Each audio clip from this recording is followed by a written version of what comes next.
The street performers that I work with right now, I met with just by simply hearing them on the street and approaching them and asking them, like, did they want more than what they were doing already, or were they pretty much comfortable with just being street performers? And particularly one performer wanted a record deal, so he was saying he wanted a manager, and it's something I know a little bit about because I have a legal background as well.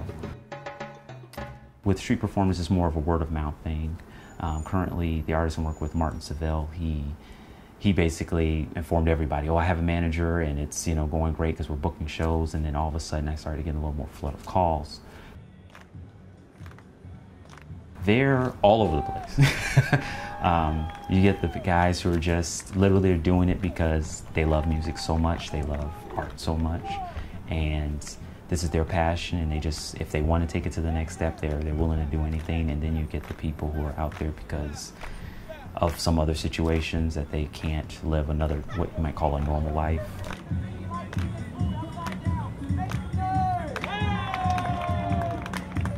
The typical unfortunate stigma you get with a street performer is, you know, they're out here because they have a personal problem and they can't do anything else, or they're homeless.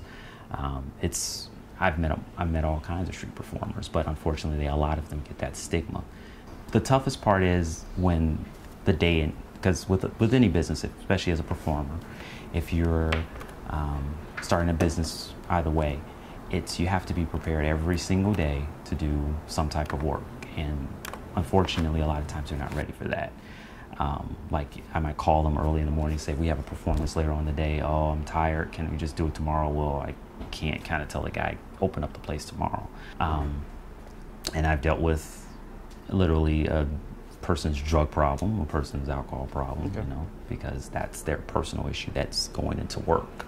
But that's when being a manager comes into play, where, okay, I'm gonna unfortunately have to get you in a structured environment, and I will make a schedule for a person, I will make a budget for a person, and I will call them every day to make sure they're doing it and they're following it. Or in some cases where I've actually, with one of my performers, had to take all the money and then pay him on an allowance. I was speaking with another performer.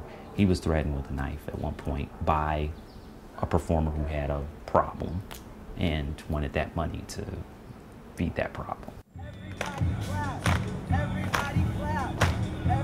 If they live in the city, a lot of tourists are more engaging, which works out because if I'm working with a performer and their goal is to get at a higher celebrity, then if someone sees them perform here and they're from Kansas, and they take that back to Kansas, and people will come back here to see them. And I've met performers who've literally traveled the world because of just street performing.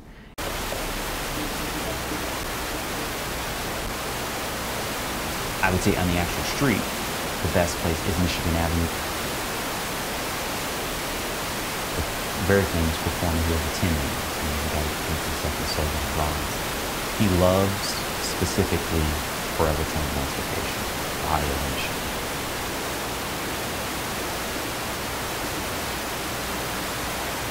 I met one performer who made over, I was almost jealous, he made over $200 a day for months. And I was like, what are you doing? And he's like, I'm just singing my songs, playing my guitar, having fun. And Martin started working with the guy, and he started making more money. And I was like, okay, are you sure you want to go somewhere else and perform? Because you're making more right here than most people make on their job, you know?